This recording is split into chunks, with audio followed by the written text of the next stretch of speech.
ᱨᱮᱜᱮ ᱠᱩᱲᱤ ᱠᱚᱲᱟ ᱟᱛᱳᱨᱮᱱ ᱠᱩᱲᱤ ᱜᱮ ᱟᱛᱳᱨᱮᱱ ᱠᱚᱲᱟ ᱜᱮ ᱡᱚᱠᱷᱚᱱ ᱫᱩᱞᱟᱹᱲᱚᱜ ᱠᱟᱱ नुको आम चे संदेश में मेंदा आतो आतो दुलड़ होना चाहिए से बांग दुलड़ होना चाहिए आतो आतो कोड़ा कुड़ी रे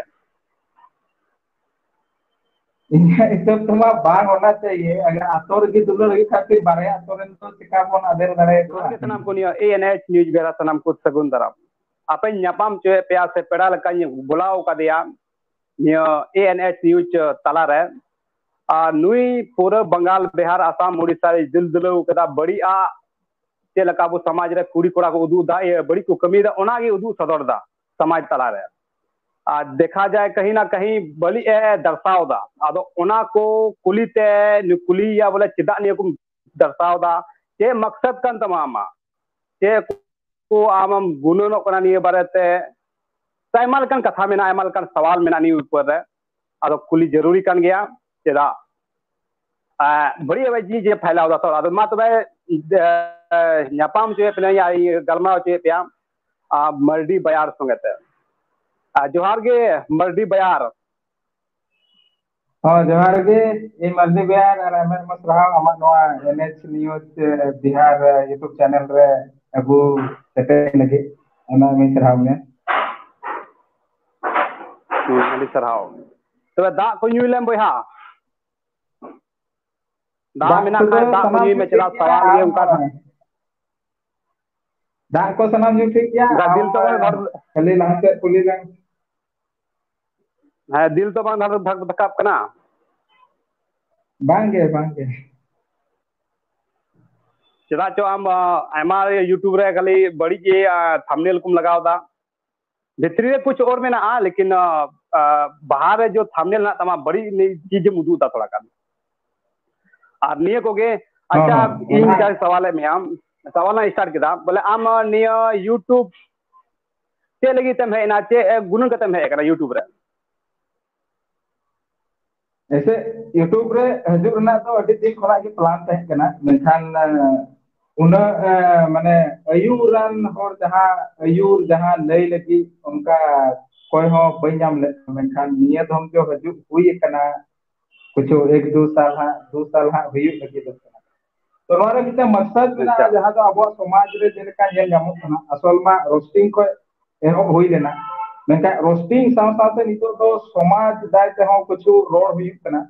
और समाज रे कुछ तो बा अति ज्यादा के बड़ी हुई कना और ज्यादा खन ज्यादा बड़ी जहां इने नजर रे तहन कना जे दिकू छत्तीक नुकू आबो चेतान रे अत्याचार ज्यादा समाज रे हो आबो समाज रे हो आमा अत्याचार उन्होंने को जिनिस बांगे कना ना येते मेन मकसद तो नवा कन गया अच्छा ठीक गया तबे अब समाज रे कुड़ी कोड़ा को बड़ी दा ओना के उदू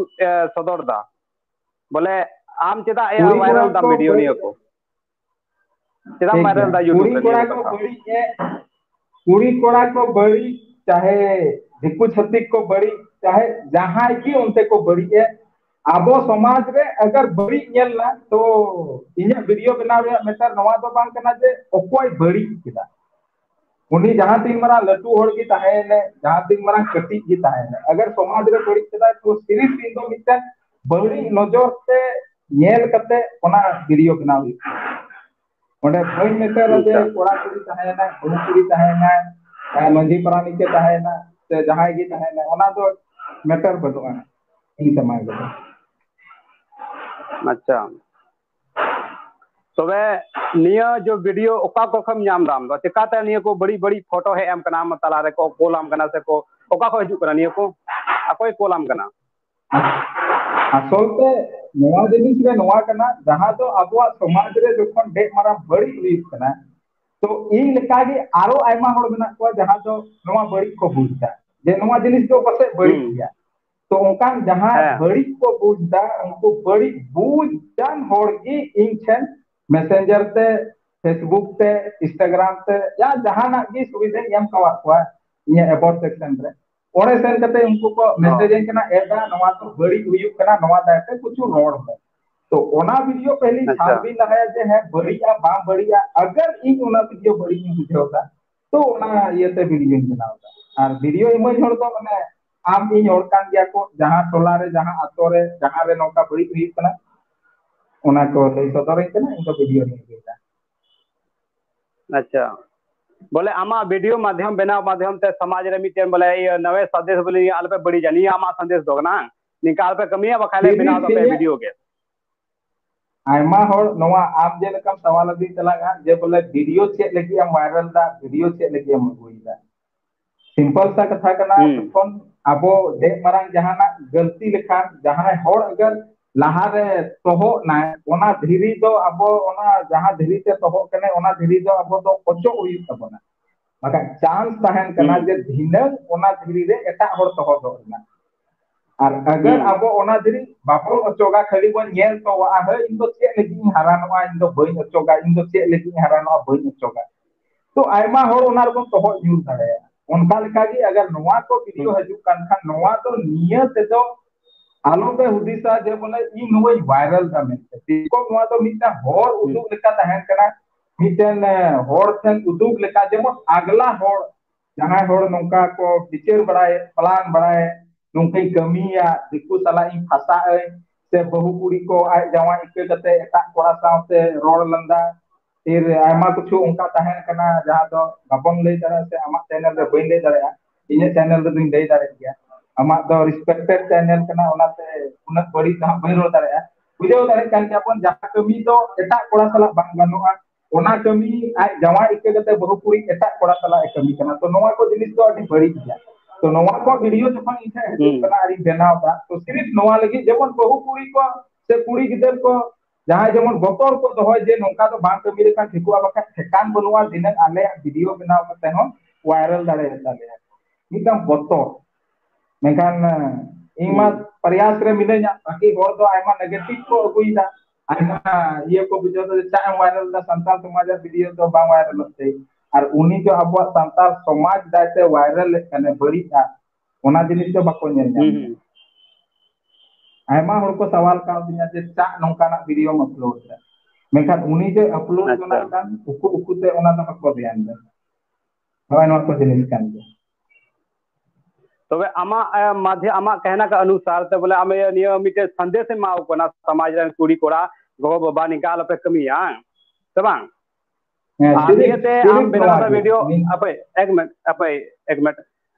आमा मकसद निय का नि बिनाव दा वीडियो आपे सुधुर पे अकाई बिनाव दी गया आ तीन आबो समाज रे हर को सुधुर गया नि आम जिको वीडियो बिना को सुधुर गया को एमा नित हबी मा सुधर लेका मा बई नेले को से सुधर कान लेका बई नेले को मेखान कुछु समय कुछु दिन हुईना फोन को हे बड़ा कर दिन गया जे जहां जहां अतो जहां आले आडे पासे अतो मिना तो ओनते को कुछु हर को मेन गया जे बोले नोंका तो बांग कमी सही आ नोंका बन कमी लेखा अब वीडियो वायरल आ मेनते तो कुछु कोड़ा को फोन दे तना जे कुछु तो को बतरो कान गया आम अब एरिया रे हुईना मेनते तो बड़ा बनु आज सुधर आको से बांग ओनामा अपना अपनी कथा कना चदा जे हमेशा को मेना संविधान परमिशन एम कवा लिया जहां सलाह मिले दुरु गिति दड़ाया दिकुई तहन छती के तहन मुसलई तहन तो संविधान आया जगह रे मेना आपवा समाज आया जगह रे मेना आपवा समाज आ संविधान तो हा नी टॉपिक तो इन दो बइन पति कना जे जुरी कान तबन जुरी कना बइन नेल न्याम कदा संविधान को अब समाज लग गया पहले अब जहां घटना हुई रहो अब समाज रे पहले बन पहिला कना तब अब थाना कचहरी ओना को बन चला तो अभी नी तो अब समाज रे अधिक विश्वास में ना तबना तो समाज को सिका बन इके गिरी का अच्छा तबे जो नितो हारा गदो कान को कुड़ी को उनको चे संदेश मा को निय माध्यम ते चे संदेश मा को बोले निका बड़ी बाको कमी इन्या संदेश दो निया की तहना नवा इंटरव्यू माध्यम से आमा चैनल माध्यम से जे जहां हारा गो कुड़ी को कना बोन से कोड़ा को कना बोन जरूरी बनुआ जे हारायन खनी थोड़े गनी जुवल न्यू एन खा दुलर गया और दुलर रना हो जरूरी बनुआ जे उकु उकु तीन कमी गया और उकु उकु ते कमी रना जरूरी बनुआ जे होड़ छनी ता अचो गया चेदा जे दुलर तो कोई हम मनाव का मेया मेखान दुलर अगर बाय मनाव का मेखा तो समाज महिले हो कोई हो परमिशन तो बाय मान कना जे समाज महिले अब दुलर में सनाम रना सीमा तहन कना जहां दो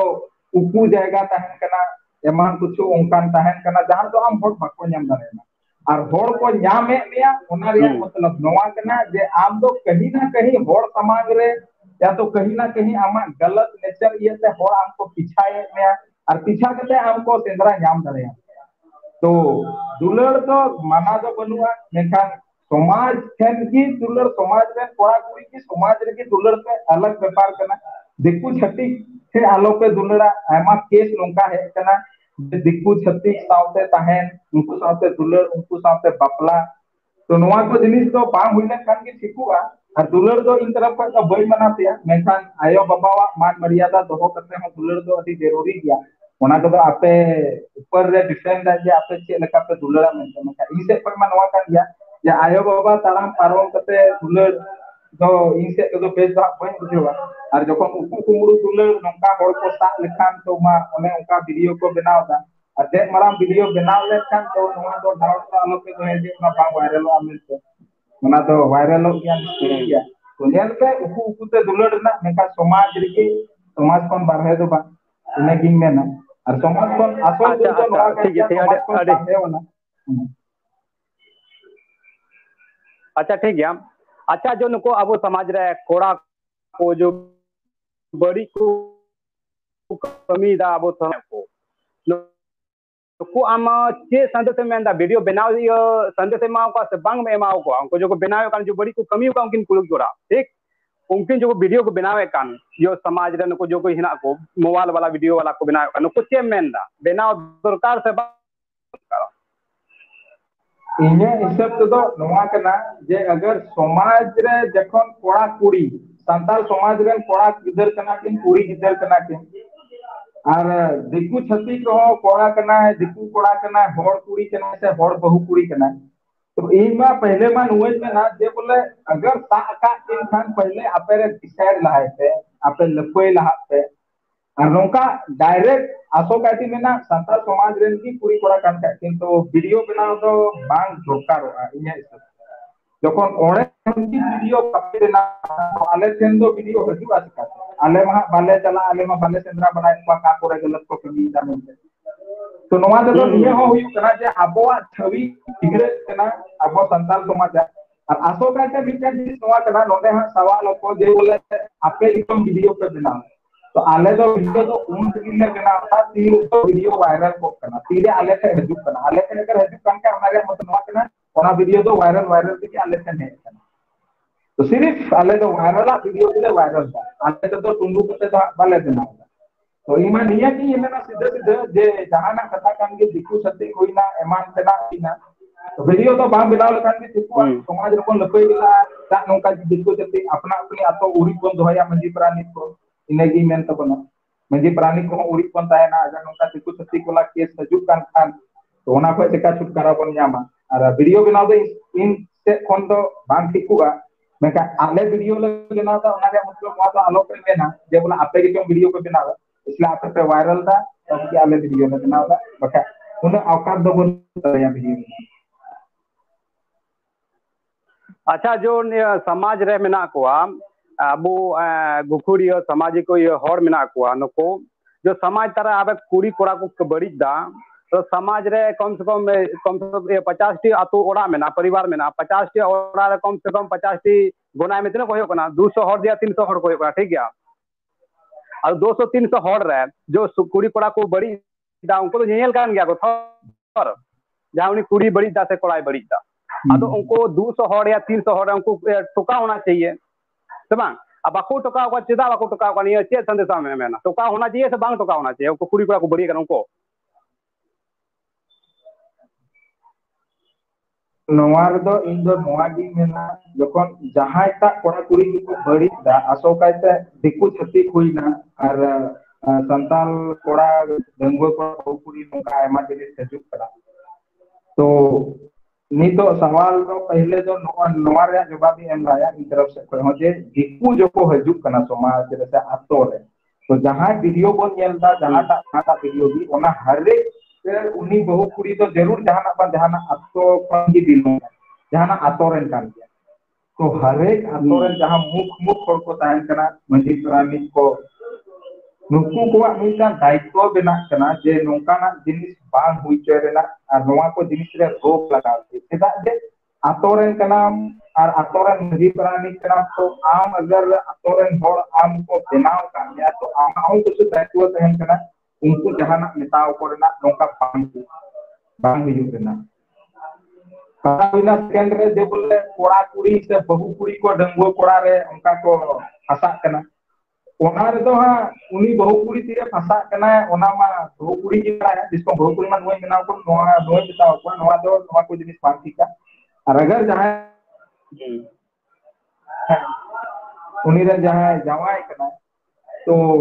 उनी हो जेमन आए बहुत थोड़े गान ध्यान आए मा थोड़ा केयर मा थोड़े गान बोतोरे एमाय मा जे नोआ तो अलम कमिया नेते और जब भी बहु कुड़ी बोतोर को दोहोया अपना जवाया से नजाव को दोहोया अपना हनारो यारा आया होड़ा आया नहीं से रे होड़ा तब भी उनको बस नौका कभी को बोतोर चांस मिला लेकिन दिकु चती के नौका को कमी दा तो ओना रे दो सनाम पे मारा गलती मा आयो बड़ा मकान या मेkan atore कोई उनका ना नियम बम बनाओ को करना जहां तो उनको दिकु चती गलत कमी को रोकाव दारे को जहां तो अब atore हंडी न्यू को हजुआ और ओड़ा भीतर तक को आदर को हंडी न्यू लगी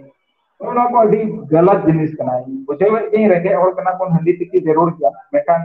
हंडी तिकी कहकर mitten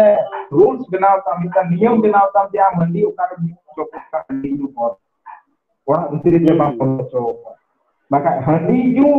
men karan kana apa to noa gi tanam khod jada men karan noa gi doya handi handi gi abo kon bekar kana handi ju bolo a ola re thode gan bahu beti jote ke tamai diku auri na te bul kan te bancho uni try me am video ni hor ka ya jote gila ya hai se hampai ror ka ar ho dosar dine jo ar jote gila ya thoda jada kon ka te uni aya dab daba bena hoti ya bada ke bayar ro तो last को गलत कमी के गलत कमी लेखा तो हने वीडियो में बनाता हने समाज में दूर एक बार नेका एहो खन के नवा को जिनिस तो होका तो जरूरी बोले अकोय ते पौरे तेके दा आमा कहने के अनुसार अकोय तेके कान खानी हम नेल में बोले अकोय दिनु हजू काउनी चे कभी रही उड़ा रे सबा और चे उनी ओका से नजर ना तया पहली बार में जो हम बिजली बिजली से बोलो होगा पौरे मखरिन के ना आम पहली बार देखो तो आमा ओड़ा बांग आदर होना चाहिए सबा अगर समझदार काम है आबो तलार निका कना बोले पौरे तके दा आज रचार के आदर कर रचार के बहु बेटी मिनाया चेली मिनाया बनुया चे लका न्यू दा जियोम दा चे रोड दा बाय रोड दा बस जतो को अंजम कना सबा अच्छा दो नवा जिनिस प्रयोग कना अतो जो नको अब समाज रे अब अतो रगे कुड़ी कोड़ा को तहन कना आपस रगे कुड़ी कोड़ा आतोरन कोड़ा के जो दुलड़ो का नको आमचे संदेश में मन दा आतो दुलड़ होना चाहिए से बांग दुलड़ होना चाहिए आतो कोड़ा कुड़ी रे इसे तुम्हारा बांग होना चाहिए अगर आतोर की दुलड़ की खातिर बारे आतोरन तो चिका बोन आदेर गड़े को आतोर ना